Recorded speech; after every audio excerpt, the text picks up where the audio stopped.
Hi students, computer class day 5 में आपका स्वागत है। कंप्यूटर ट्रेनिंग कोर्स की इस क्लास में हम आपको कंप्यूटर में फाइल्स, डॉक्यूमेंट और स्प्रेडशीट को क्रिएट, सेव और एडिट करना सिखाएंगे। देखिए, जब आप कंप्यूटर में काम करते हैं तो सबसे कॉमन टास्क जिनके लिए कंप्यूटर का यूज किया जाता है उनमें से एक है फाइल्स को क्रिएट, सेव और एडिट करना। अब हो सकता है वो एक सिंपल टेक्स्ट फाइल हो जो हम नोटपैड में क्रिएट करते हैं, या डॉक्यूमेंट फाइल हो जिसे हम MS वर्ड में क्रिएट करते हैं, या फिर एक स्प्रेडशीट हो जो एक्सेल में क्रिएट की जाती है। तो सबसे पहले कंप्यूटर में एक सिंपल टेक्स्ट फाइल क्रिएट करना सीखते हैं। कंप्यूटर में टेक्स्ट फाइल्स को क्रिएट, व्यू और एडिट करने के लिए टेक्स्ट एडिटर का इस्तेमाल किया जाता है, फॉर एग्जांपल नोटपैड का। ये सॉफ्टवेयर आपको सभी विंडोज कंप्यूटर में देखने को मिलेगा। इसे ओपन करने के लिए हम सर्च बॉक्स में नोटपैड टाइप करेंगे, फिर ओपन पर क्लिक कर देंगे। ये नोटपैड का बेसिक इंटरफेस है जिसमें सबसे ऊपर कुछ मेन्यूज हैं जैसे फाइल, एडिट, फॉर्मेट, व्यू और हेल्प। अगर आप इन पर माउस कर्सर को ले जाएंगे तो आपको इन ऑप्शंस के अंदर कई अन्य ऑप्शंस देखने को मिलेंगे। इससे पहले कि मैं इन ऑप्शंस के बारे में आपको बताऊं, पहले मैं एक सिंपल लेटर क्रिएट कर लेता हूं। तो मैंने एक सिंपल लेटर क्रिएट कर लिया है। अक्सर मैं नोटपैड का इस्तेमाल नोट्स या फिर सिंपल डॉक्यूमेंट क्रिएट करने के लिए करता हूँ। नोटपैड की खास बात यह भी है कि आप इसमें कोई एक्स्ट्रा टेक्स्ट फॉर्मेटिंग अप्लाई नहीं कर सकते हैं, यानी किसी स्पेसिफिक टेक्स्ट को बोल्ड, इटैलिक और हाईलाइट नहीं कर सकते, टेक्स्ट का फॉन्ट स्टाइल या कलर चेंज नहीं कर सकते। इसके अलावा डॉक्यूमेंट में कोई इमेज या पिक्चर्स भी ऐड नहीं कर सकते।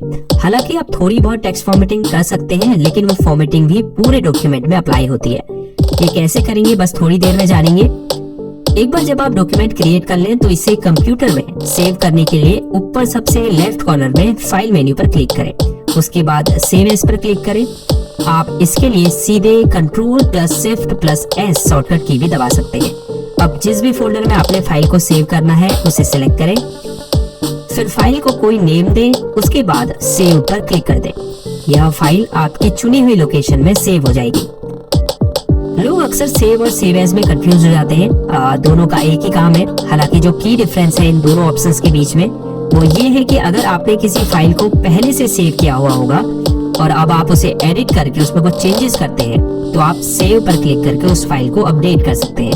वहीं सेव एज ऑप्शन का यूज करके आप किसी न्यू फाइल या फिर पहले से सेव्ड फाइल को भी नए नाम से किसी नई लोकेशन पर सेव कर सकते हैं। तो नोटपैड में फाइल क्रिएट और सेव करना बहुत ही सिंपल और इजी है। तो चलिए अब नोटपैड के मेन्यूज में दिए गए कुछ इंपॉर्टेंट ऑप्शंस के बारे में जानते हैं।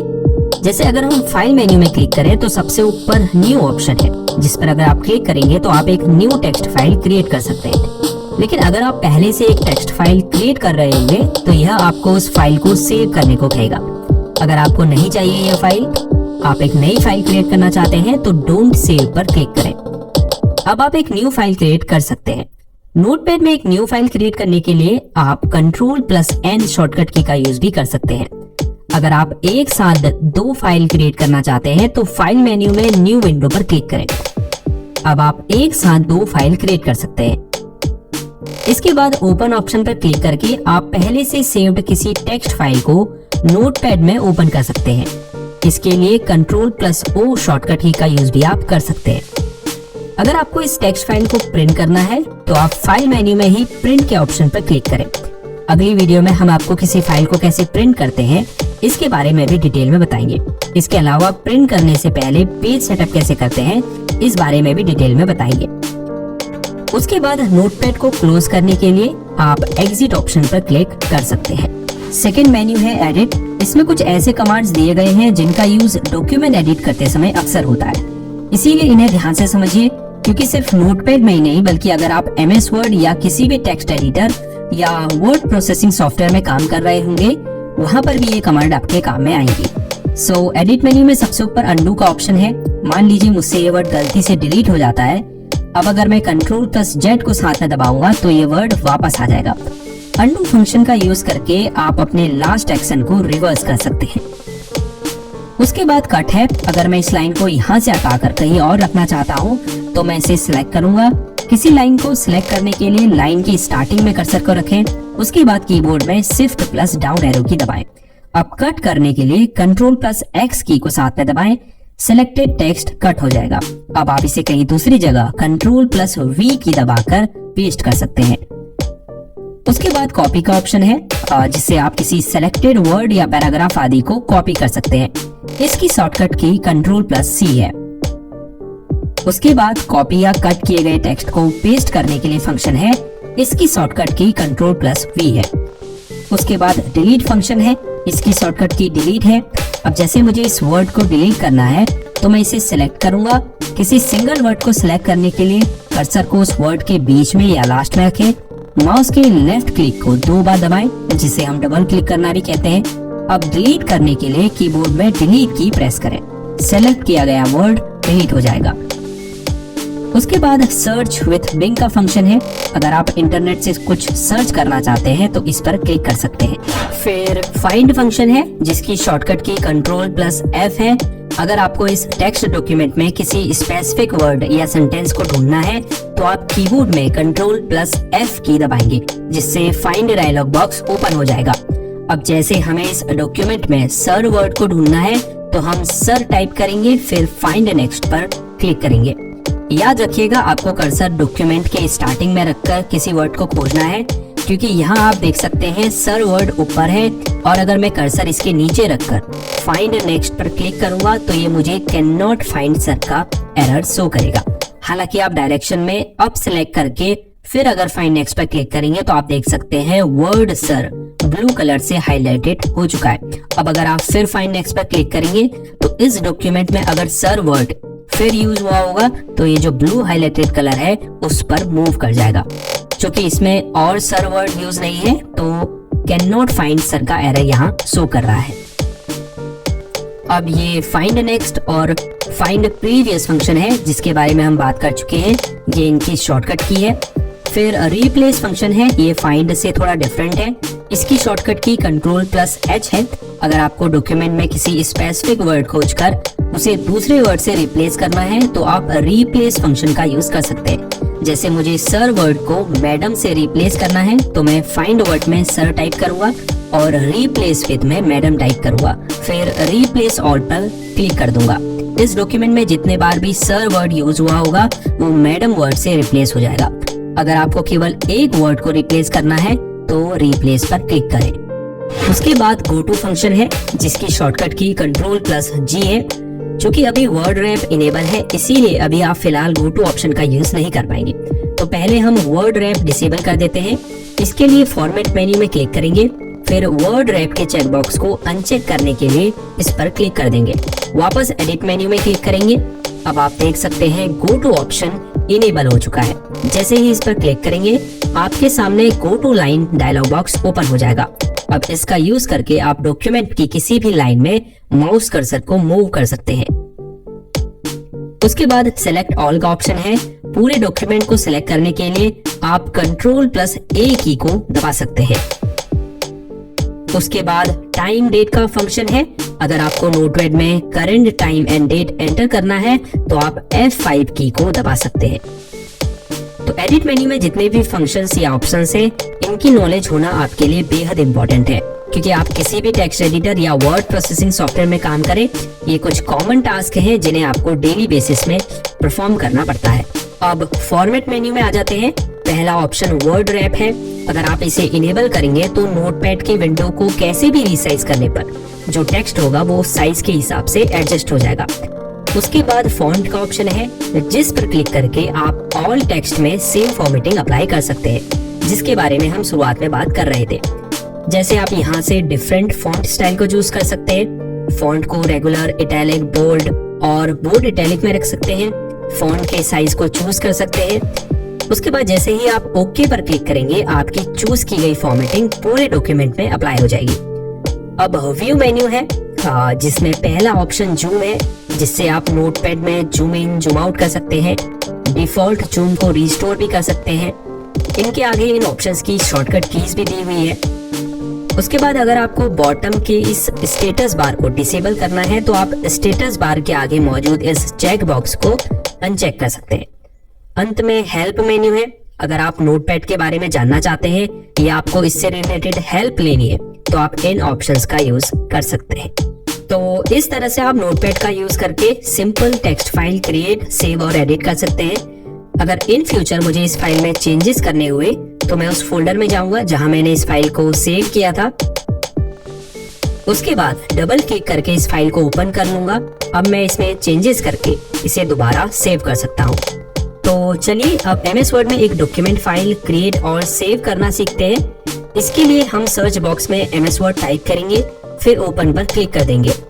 एक न्यू डॉक्यूमेंट क्रिएट करने के लिए हम ब्लैंक डॉक्यूमेंट पर क्लिक करेंगे। अगर पहले से सेव्ड किसी डॉक्यूमेंट को एडिट करना है तो आप यहाँ से उसे ओपन कर सकते हैं। क्योंकि हम एक न्यू डॉक्यूमेंट क्रिएट कर रहे हैं तो हम ब्लैंक डॉक्यूमेंट पर क्लिक करेंगे। ये MS वर्ड का इंटरफेस है। MS वर्ड एक बहुत एडवांस वर्ड प्रोसेसिंग सॉफ्टवेयर है। इससे आप जैसा चाहे वैसा डॉक्यूमेंट क्रिएट कर सकते हैं। नोटपैड की ही तरह इसमें भी ऊपर कुछ मेन्यूज हैं जिन्हें हम टैब्स भी कहते हैं, जैसे file, home, insert, design, layout, references और भी बहुत सारी।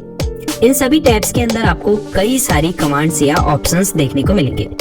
जब हम MS वर्ड आपको सिखाना शुरू करेंगे तब एक एक करके इन टैब और उनके यूज के बारे में आपको डिटेल में बताएंगे। अभी फिलहाल मैं आपको बेसिक डॉक्यूमेंट क्रिएट और सेव करना सिखा रहा हूँ। तो मैं पहले डॉक्यूमेंट क्रिएट कर लेता हूँ। ये एक बेसिक डॉक्यूमेंट मैंने क्रिएट कर लिया है। तो कुछ बेसिक टेक्स्ट फॉर्मेटिंग आपको सिखा देता हूँ। जैसे मुझे सबसे ऊपर की इस लाइन को टाइटल बनाना है तो मैं इसके आगे कर्सर को रखूंगा, फिर शिफ्ट प्लस डाउन एरो की दबाकर इस लाइन को सिलेक्ट कर लूंगा। अब होम टैब के अंदर स्टाइल्स ग्रुप में टाइटल के ऊपर क्लिक करूंगा। आप देख सकते हैं ये लाइन टाइटल में बदल चुकी है। आप इस छोटे से मोर एरो पर क्लिक करके कई और स्टाइल्स यहाँ देख सकते हैं। जैसे अगर आपको डॉक्यूमेंट में हेडिंग्स क्रिएट करनी है तो आप टेक्स्ट को सिलेक्ट करके हेडिंग 1, 2, 3, 4 में से कुछ भी सिलेक्ट कर सकते हैं। अब अगर आपको टेक्स्ट के डिफॉल्ट फॉन्ट को चेंज करना है तो आप फॉन्ट ग्रुप में इस छोटे से डाउन एरो पर क्लिक करें। फिर आप इन फॉन्ट लिस्ट में से किसी भी फॉन्ट स्टाइल को सिलेक्ट कर सकते हैं। अगर आपको फॉन्ट का साइज छोटा बड़ा करना है तो आप फॉन्ट साइज के आगे इस छोटे से डाउन एरो पर क्लिक करें और जो भी साइज आपको रखना है फॉन्ट का उस पर क्लिक करें। इसके अलावा आप टेक्स्ट को बोल्ड, इटैलिक और अंडरलाइन कर सकते हैं। यहाँ से टेक्स्ट का फॉन्ट कलर चेंज कर सकते हैं। इसके अलावा सिलेक्टेड टेक्स्ट को यहाँ से हाईलाइट कर सकते हैं। यहाँ पैराग्राफ ग्रुप के अंदर आपको टेक्स्ट को अलाइन करने के लिए ऑप्शंस मिलेंगे। जैसे अगर आपको इस टेक्स्ट को सेंटर में रखना है तो सेंटर अलाइनमेंट पर क्लिक करें। इसके लिए आप Ctrl+E की भी दबा सकते हैं। इसके अलावा राइट, लेफ्ट और जस्टिफाई करने के लिए भी ऑप्शंस हैं। अगर आपको डॉक्यूमेंट में बुलेट लिस्ट और नंबर लिस्ट क्रिएट करनी है तो आप ऊपर दिए गए बुलेट और नंबरिंग के ऑप्शन पर क्लिक कर सकते हैं। होम टैब के अंदर ही यहाँ सबसे राइट कॉर्नर में आपको नोटपैड की तरह ही फाइंड, रिप्लेस और सेलेक्ट के ऑप्शंस देखने को मिल रहे हैं। इसके अलावा अगर आपको डॉक्यूमेंट में पिक्चर्स ऐड करनी है तो आप ऊपर इंसर्ट टैब में क्लिक करेंगे, फिर इलस्ट्रेशंस ग्रुप के अंदर पिक्चर्स ऑप्शंस पर क्लिक करेंगे। फिर अगर आपको अपने कंप्यूटर में मौजूद कोई पिक्चर अपलोड करनी है तो दिस डिवाइस पर क्लिक करें। स्टॉक इमेजेस यूज करने के लिए दूसरे ऑप्शन पर क्लिक करें। इंटरनेट से इमेजेस यूज करने के लिए ऑनलाइन पिक्चर्स पर क्लिक करें। आप इंसर्ट टैब से डॉक्यूमेंट में टेबल भी क्रिएट कर सकते हैं और भी बहुत कुछ इंसर्ट कर सकते हैं। जब हम MS वर्ड स्टार्ट करेंगे तब इनके बारे में डिटेल में जानेंगे। जब आप डॉक्यूमेंट क्रिएट कर लें तो कीबोर्ड में Ctrl+S की दबाकर आप इसे कंप्यूटर में सेव कर सकते हैं। इसके अलावा फाइल मेन्यू में भी आपको सेव और सेव एज का ऑप्शन देखने को मिलेगा। अगर आपको इसे प्रिंट करना है तो आप प्रिंट ऑप्शन पर क्लिक कीजिए। तो चलिए अब एक्सेल का यूज करके स्प्रेडशीट क्रिएट करना सीखते हैं। अगर आप डेटा एंट्री करना चाहते हैं या फिर अकाउंटिंग का काम करना चाहते हैं और इवन डेटा एनालिसिस भी अगर करना चाहते हैं तो इसके लिए एक्सेल एक बेहद ही पावरफुल टूल है। एक्सेल को ओपन करने के लिए हम सर्च बॉक्स में MS एक्सेल टाइप करेंगे, फिर ओपन पर क्लिक करेंगे। अब एक न्यू वर्कबुक क्रिएट करने के लिए ब्लैंक वर्कबुक पर क्लिक करेंगे। अगर आप एक्सेल में काम कर रहे हैं तो आपको कुछ बेसिक टर्म्स की नॉलेज होना बहुत जरूरी है, जैसे workbook, spreadsheet, cell, formula etcetera. अब जो ये रेक्टेंगुलर बॉक्स आपको दिखाई दे रहे हैं इन्हें सेल कहा जाता है। अब ये सभी सेल्स मिलकर एक स्प्रेडशीट बनाते हैं जिसे हम वर्कशीट या सीट भी कहते हैं। अब एक पूरी एक्सेल फाइल को वर्कबुक कहा जाता है। एक वर्कबुक में कई सारी सीट्स हो सकती हैं। और फॉर्मूला बेसिकली इक्वेशंस है जिनका यूज आप एक्सेल में कैलकुलेशन करने के लिए करते हैं। सो ये एक एक्सेल सेल है जिसमें आप डेटा एंटर करते हैं। किसी सेल में डेटा एंटर करने के लिए पहले हम उसे सिलेक्ट करेंगे। सिलेक्ट करने के लिए उस सेल पर क्लिक करेंगे, फिर डबल क्लिक करेंगे। आप देख सकते हैं ये सेल एक्टिव हो चुकी है। अब मैं इसमें डेटा टाइप कर सकता हूँ। अगर मुझे दूसरी सेल में जाना है तो मैं एरो कीज का यूज कर सकता हूँ, जैसे राइट सेल में जाने के लिए राइट एरो, नीचे की सेल में जाने के लिए डाउन एरो, लेफ्ट सेल में जाने के लिए लेफ्ट एरो और ऊपर की सेल में जाने के लिए अप एरो का यूज कर सकते हैं। अगर आपको वर्कबुक में एक नई शीट क्रिएट करनी है तो आप नीचे शीट 1 के ठीक आगे प्लस के साइन पर क्लिक करके एक न्यू शीट क्रिएट कर सकते हैं। अब अगर मुझे इसे डिलीट करना है तो मैं इस पर राइट क्लिक करूंगा, फिर पॉपअप मेन्यू में डिलीट के ऑप्शन पर क्लिक करूंगा। अब थोड़ा एक्सेल के इंटरफेस का इंट्रोडक्शन आपको दे देते हैं। यहाँ सबसे ऊपर ये क्विक एक्सेस टूल बार है जिसमें कुछ टूल्स आपको दिखाई दे रहे हैं, जैसे वर्कबुक को सेव करने के लिए, एक्शंस को अनडू और रीडू करने के लिए। फिर ये छोटा सा डाउन एरो है जिस पर क्लिक करके आप क्विक एक्सेस टूल बार को कस्टमाइज कर सकते हैं, यानी कुछ और टूल्स जैसे न्यू, ओपन को यहाँ ऐड और रिमूव कर सकते हैं। उसके बाद ये फाइल, होम, इंसर्ट टैब्स हैं जिनके अपने अपने ऑप्शंस है। इस पूरे एरिया को हम रिबन भी कहते हैं। अगर आप राइट कॉर्नर पर इस अप एरो में क्लिक करेंगे तो आप इस रिबन को हाइड कर सकते हैं। उसके बाद ये नेम बॉक्स है जिसमें करंटली सिलेक्टेड सेल का नेम शो होता है। जैसे अभी हमने A1 सेल को सिलेक्ट किया है तो नेम बॉक्स में A1 शो हो रहा है। ये फॉर्मूला बार है जहां से आप सेल में फॉर्मूला लगा सकते हैं। अब ये जो अल्फाबेट्स हैं ABCD, ये कॉलम्स नेम है।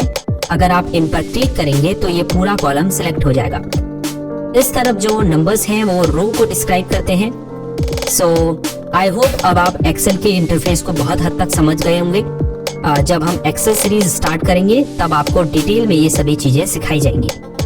अब अगर मुझे एक्सेल वर्कबुक सेव करना है तो मैं कीबोर्ड में Ctrl+S की दबाकर उसे सेव कर लूंगा। सो ये थी कंप्यूटर क्लास डे 5 जिसमें आपने कंप्यूटर में फाइल्स, डॉक्यूमेंट और स्प्रेडशीट को क्रिएट, सेव और एडिट करना सीखा।